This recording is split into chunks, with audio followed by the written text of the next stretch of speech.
Hello everyone! Welcome to our channel Eat, Pray, Love, and Travel.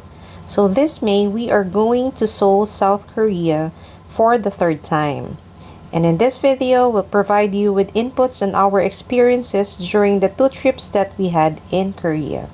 Like places to visit, must bring, visa application, budget, and a lot more.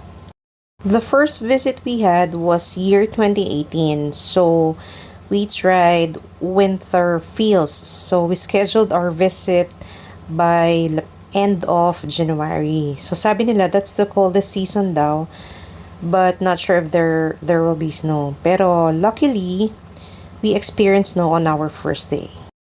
We were on a bus on our way to Everland and it started snowing. So, nagulat kami na naka-experience pa kami ng snow kasi nga sabi nila medyo hindi na daw talaga nag-snow during that time. There are a lot of things to consider when you travel during winter, most especially when you have kids. Unang-una na dyan, syempre yung mga damit. Okay, so you have to have 3 layers of clothes. 3 patong ang gagawin mo. So, you have to really invest on clothes. Lalo na sa mga kids, syempre, hindi nila kaya yung lamig dahil hindi naman sila sanay. We bought our winter clothes at Uniqlo during that time. So, you must buy their heat tech. It's really very effective. Malaki ang difference ng may heat tech sa loob at wala. You also have to prepare yung mga liit-liitan like gloves, earmuffs, scarf, or socks. Yung socks better kung heat tech din kasi talagang grabe din lamigin yung paa kahit na naka-boots ka pa or rubber shoes. May mga nabibili din pala sa Shopee because I remember na bumili rin kami sa Shopee during our second visit sa Korea. Mga socks and jogging pants na mga heat tech din. Effective din siya lalo na yung jogging pants.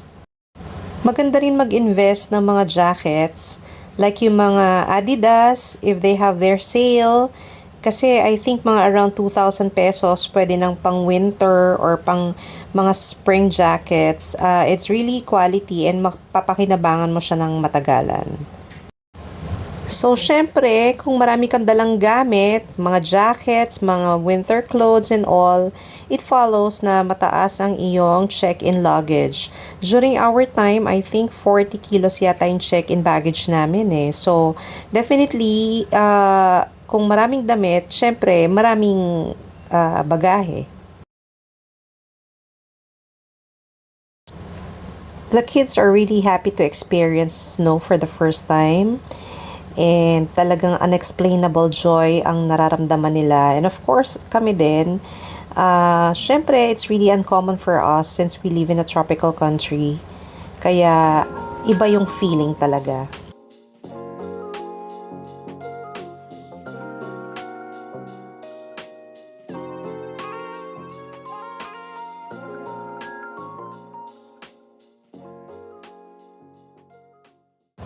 So, our entire Everland experience ended up with just drinking coffee and hot choco. Kasi other attractions are closed due to the weather. Pero yung Everland itself is open naman to public since may mga indoor attractions like yung Flower Museum and then yung Panda World. So, doon na lang namin maximize yung time namin. So, that's one of the disadvantages na kapag ka nagpunta ka ng winter sa Korea.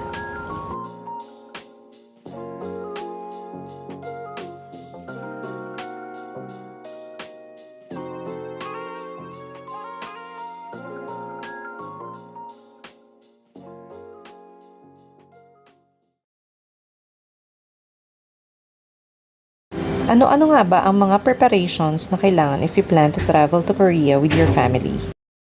First is the visa application. During that time, year 2018, una namin ginawa talaga is to buy tickets kasi may seat sale. Parang the 4 of us is amounting to 20,000 pesos. So, high risk yung ginawa namin kasi wala pa rin naman kaming visa. Pero ano nga ba ang mga requirements sa pag-secure ng visa?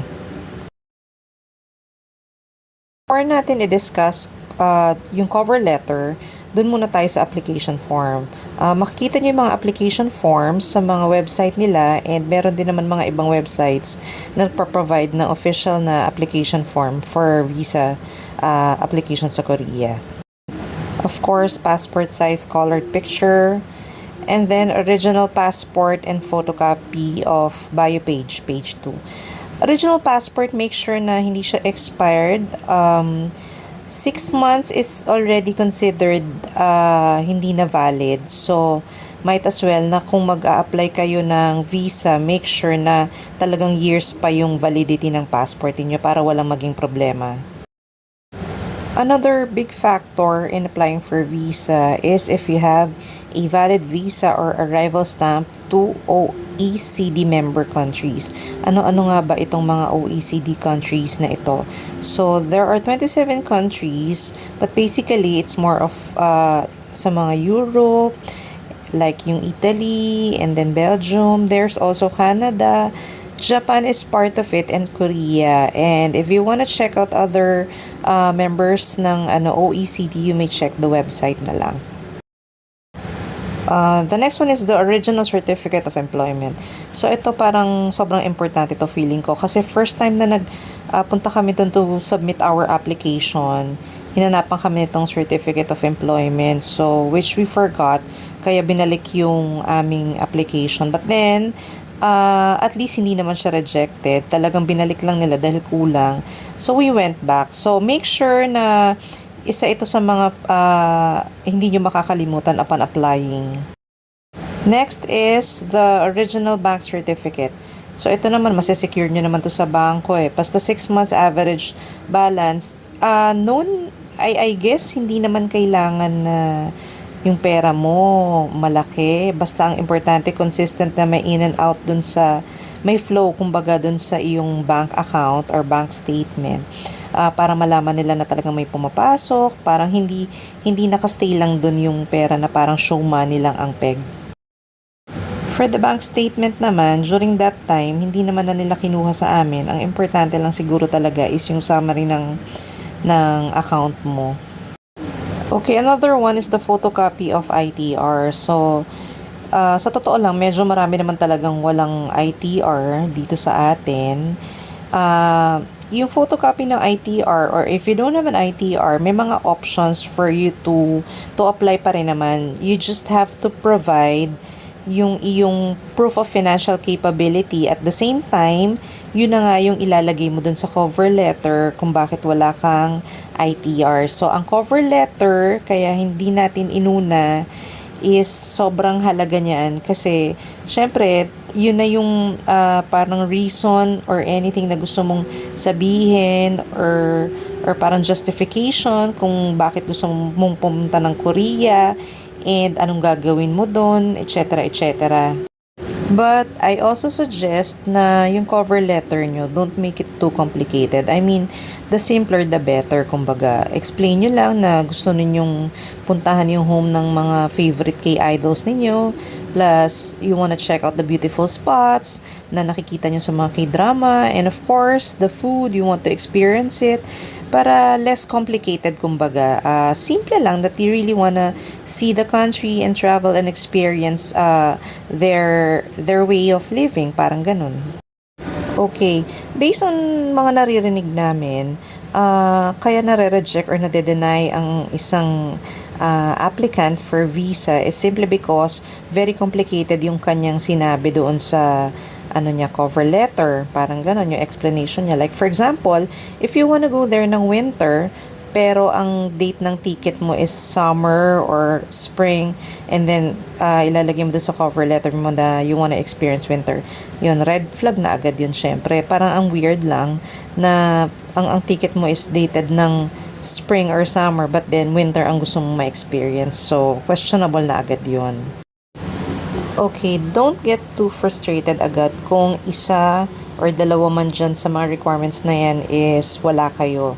Like, for example, yung original certificate of employment or ITR, yun yung power ng cover letter. So, that's the time na pwede mo i-explain sa cover letter kung bakit wala kang ITR or certificate of employment, pero capable ka to support your travel to Korea. So, diyan mo lahat may emphasize sa cover letter kung bakit kailangan ka nilang bigyan ng visa kahit wala ka ng mga requirements na yun.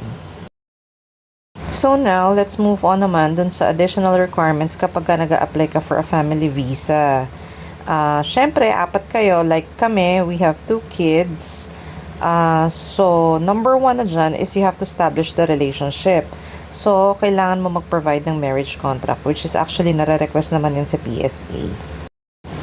Another one is yung guarantor form. So, itong guarantor form na to, actually pinoprovide to kapag i-guarantee mo or parang sasagutin mo lahat ng in terms of financial or anything in relation dun sa travel mo.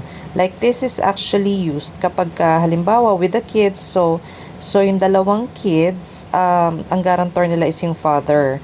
I also suggest na better na rin na kung wife, yung husband na lang din ang guarantor para isahan lang in terms of financial documents if capable naman to support. So, para at least wala na mga additional documents for the husband and then for the wife ulit, might as well na guarantor form na lang sa lahat. Another requirement is the student school registration form. Okay, so syempre buong family kayong babiyahe, so it's better to establish rin na yung mga anak ninyo naka-register dito at dito nag-aaral at may balak pa talaga kayong bumalik dito. Kasi syempre, if ever isang buong pamilya na kayo doon, may chances din naman na baka mamaya hindi na kayo bumalik. So, yun lang, to be sure lang din. Additional requirements or documents na pwede nyo ipakita but not required actually is yung flight details ninyo or yung booking, hotel bookings. Actually, marami namang bookings ng hotel na mga pay at hotel, so hindi kayo mahihirapan in terms of cancellation. And then yung additional proof of income ninyo if you don't have an ITR. So, ano-ano nga ba yung mga possible proof of income or parang proof of financial capability? So, yung mga properties, parang ganon. So, I guess pwede nyo ipakita yung mga land titles or yung mga properties na nakapangalan sa inyo. First application namin, we went straight to Korean Embassy kasi hindi pa naman masyadong mahirap mag-apply during that time.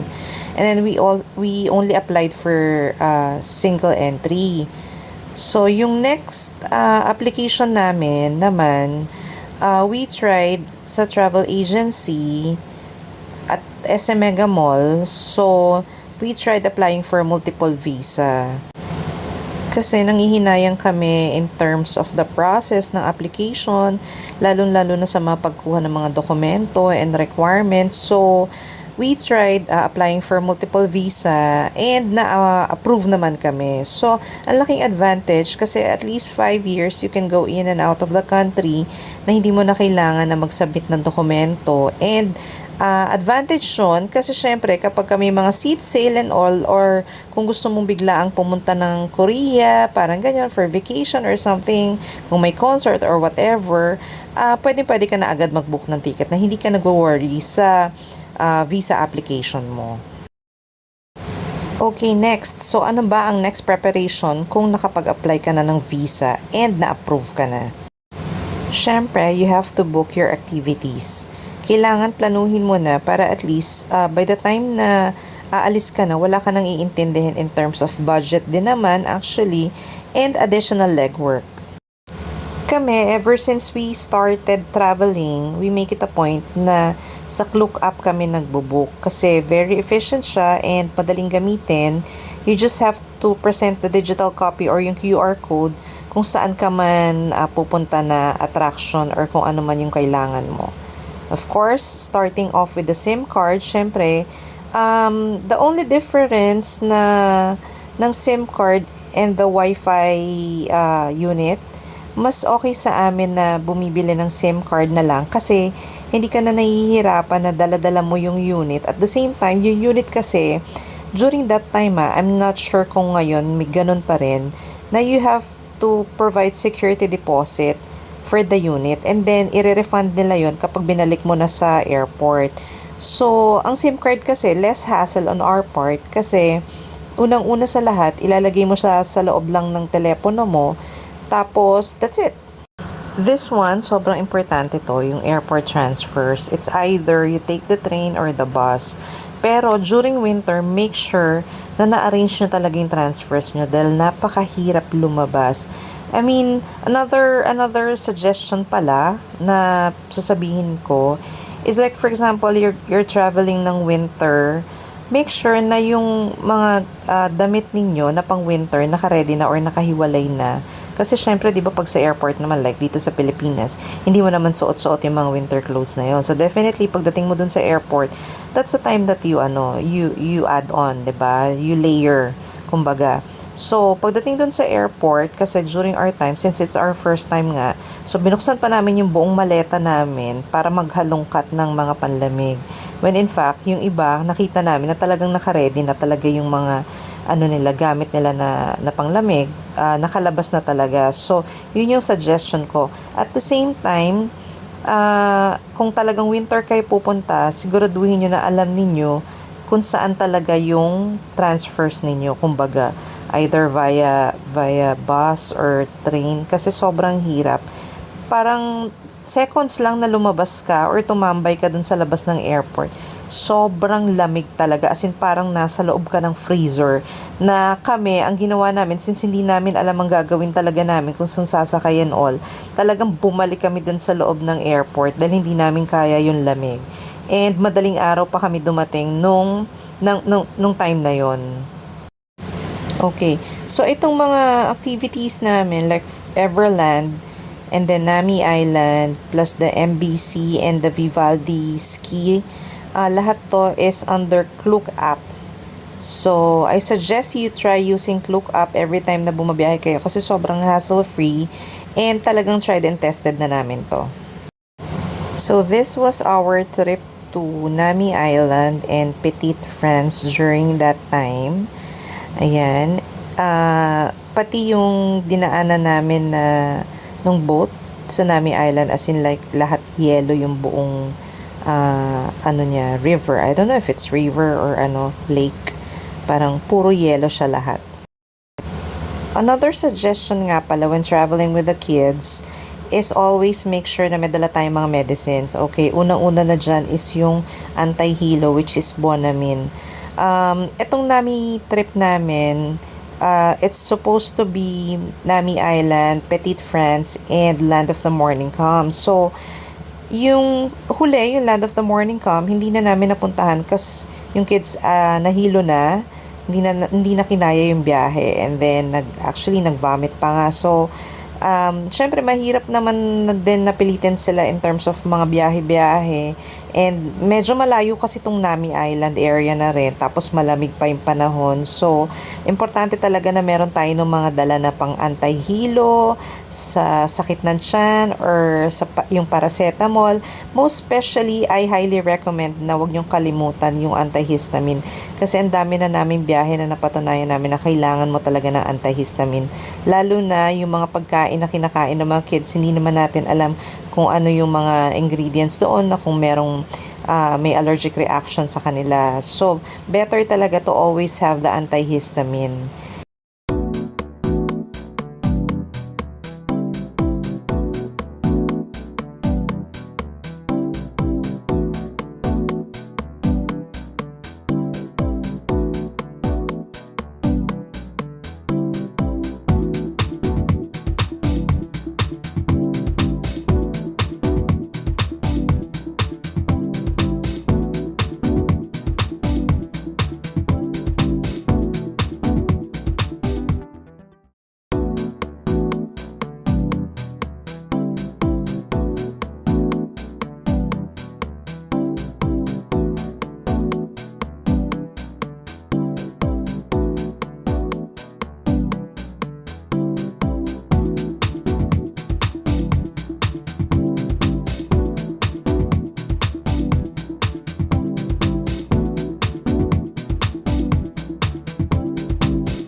Three, two, one.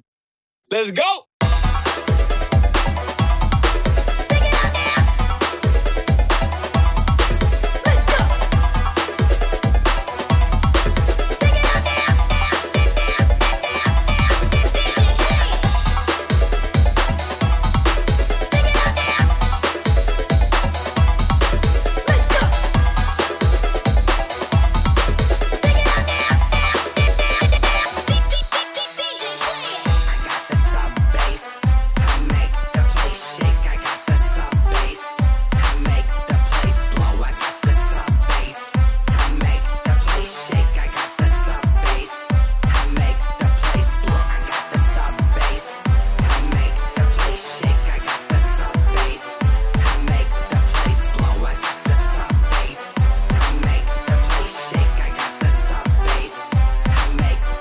Let's go!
Let's go.